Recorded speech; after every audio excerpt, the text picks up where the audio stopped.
Hello, welcome to our coffee talk. I'm Cheryl, speech and language therapist. And I'm Edmund, a counselor at Our Counseling and Speech Therapy. Cheryl, can I ask you, Yes. how was your experience like when you were in school in the past? I think there were good times, but there were definitely not so good times because I was being bullied previously. Oh, being bullied. Okay. How did that make you feel at that time?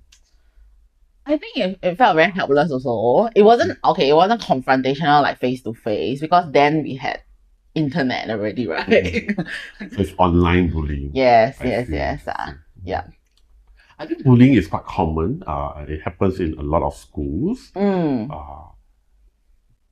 I believe as a counselor that it is also part and parcel of the growing up process. Yes, definitely.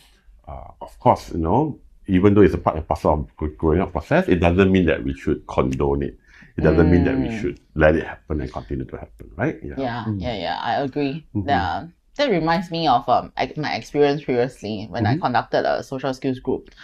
Then in that group, we realized that one of the boys, during one of the sessions, we were talking about bullying, like how to respond to bullying, and the boy went really, really quiet. So we were thinking, how come he's so quiet suddenly? Usually he's very participative. And then he actually shared with us he felt so bad when he heard everybody sharing about their experiences. Okay. Because he had no experience of being bullied, but he was the bully. I see. Yeah. It does sound like before the social skill group, he has no awareness of his behavior as being a bullying behavior. Yes. And hearing what the other people shared, he then realized that, oh no, my behavior is actually a bullying behavior, and I feel bad now. Yes. Because, he does have some needs as well, like in terms of difficulties in social skills. But I think it's only when it's really in a group, he saw it for himself, like, oh, that kind of behavior is not going to bring me friends. Yes. Yeah, so I guess it's not on purpose. It's definitely unintentional. If not, I don't think he will be standing up and sharing with everyone that, hey, I actually bullied people. You are right to point this out, Cheryl, because I think there are two types of bullying. Okay. One is, of course, the intentional. I know I want to make fun of you. I know I'm going to target you and purposely do something to you. Yes. But I think a lot of times it's also about the awareness that, hey, this behavior actually is bullying behavior. And I'm doing it, but I do not know that actually I'm causing harm. Yeah. Yes. But whatever it is, I think we should put a stop to it. We shouldn't let it continue in a sense, right? Yeah. Definitely. What do you think, in this case, should we focus more on helping the victims or do we focus more on helping the bullies? I definitely feel that it's both, like if we can support both of them. But actually it's good to put them in the same setting. Okay.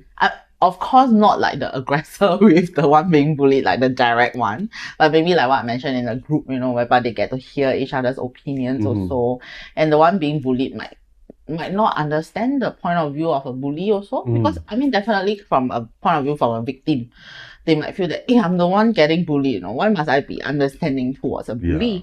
But like example, if the group, right, if the boy doesn't really know why, he thought that I just want to make friends, then that is something that the ones being bullied can actually try to see from the point of view of a bully as well. So I think it's great, like in a sense where we put them in a group, right? We achieve both targets in a way. Yeah.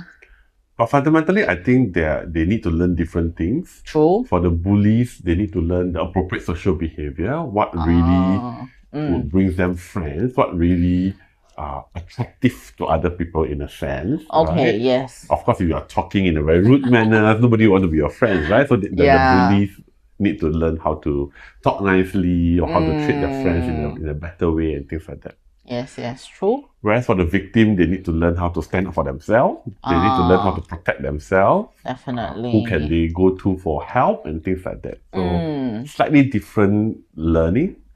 But at the end of the day, they need to understand each other's perspective. True. So maybe from my point of view, maybe it might be individual sessions also will benefit. Yeah. Like especially for children with autism, sometimes it's really difficult to understand the perspective of others as well. Yeah, even if they are being bullied, they might be like at a total loss, or they might not be able to understand, or even to the extent whereby they don't know what others are doing to them. It's a form of bullying as well. Yeah. So it's to help them identify some of the signs and where can they seek help also, and what can they do. And you work with children with speech and language difficulties. That adds on another layer of difficulties if they are being bullied. Yes. Can you share a bit more on that? Okay, I think for very, very young kids also, I mean, not that if they are young, they can be spared from being bullied also. Yeah, so I think some of them can't really express themselves clearly also. So it's quite hard for us to actually find out like, hey, who is the one who did something to you? But we can possibly see some marks on the bodies or anything if it's physical. Yeah. And I think it's to really, like, some of them have speech clarity issues also. Yeah. So if they can't speak very clearly, that could become a cause of why they are being bullied as well. Because the friends will naturally know that, hey, you're not speaking like the way we speak. Yeah, not so clear. So being made fun of, being teasing. At, I would think like verbal bullying also, or maybe they are being left out on purpose. Yeah, so definitely it's something to work on with them as well, to actually encourage them to still share with us in any other forms also, if verbal modality is not possible. They can write it down, draw. they can point, they can Yeah. draw. Okay. Yes. That also brings me to the point that I want to make is that I think a lot of times parents, when they see their young children behaving in a bullying type of behavior, for example, snatching of toys, pushing their siblings around, and they tend to brush it aside and say that, oh, they're still young, they haven't learned yet, it is okay for them to do that because they are still very young. And I think that's the problem, Parents should address it as early as possible, Yeah, and shouldn't brush it aside just because they are young, or shouldn't brush it aside just because they haven't learned it or whatever. Because I see. It takes some time for them to learn. Definitely. And the longer you wait to address it, the harder it is, right? Yeah. True. Have you met such parents where they brush off such behaviors? Yeah, definitely. I think that, because we do have our social skills program in the center, there are times whereby parents come and ask, hey, do you think my child needs this support? Yeah, so sometimes we will say, hey, yeah, it's good for them to learn the necessary social skills. I mean, be it whether they are being bullied or not, but there are parents who are very concerned. They're like, but my child is so young, like, why do they need to be learning bullying? Yeah, like, why do they need to be exposed to that? But like what we always share with parents, that bullying is there's no age limit to bullying. It can happen at 3 years old, it can happen at 80 years old also. Yeah, true. Yeah, so there's a need to actually learn the skills early, to start them young also. Yeah, so that they feel more supported in a way. And social skills may not come naturally to some children. Yeah. So I think sometimes the explicit teaching, what is appropriate, what is not appropriate, what they can do and what they cannot do, I think is important. And that's why I think such social skill groups is important, where they can learn all these things in a social setting, and they can also practice it in that situation, right? Yeah, with immediately they can practice it. Yeah. Yes, definitely. All right. Yeah.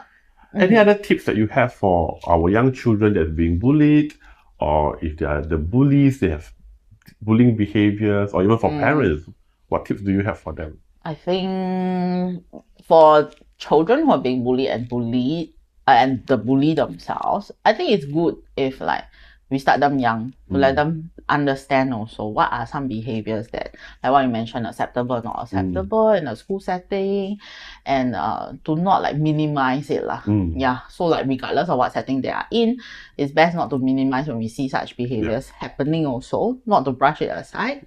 And for the ones being bullied also, to really learn how to, even for a very young child, we can teach the child to say no, right? To reject also if he or she is uncomfortable with the situation that he or she is in. Yeah, so I'm just wondering, Emmett, are there any signs and symptoms that parents can keep a lookout for, in terms of if they do suspect their child is being bullied? Usually for victims of bullying, they will tend to withdraw. They'll be quiet. They will try to avoid social contact. Maybe in the past they like to play with their friends, then now they stop going to the playground, or they tell you they don't want to go to school. Yeah, so that's something to look out for. Of course, for physical bullying, you can look out for any signs of injuries. If they have any unexplained blue, black, or unexplained injuries, so that's probably is bullying. Yeah, correct. Yeah. Of course, if parents can talk to the school teachers, communicate with them to find out what's happening in school, that will also be helpful. Yeah. A lot of times, maybe a lot of things happen in schools. And the teachers may not have contacted the parents in time.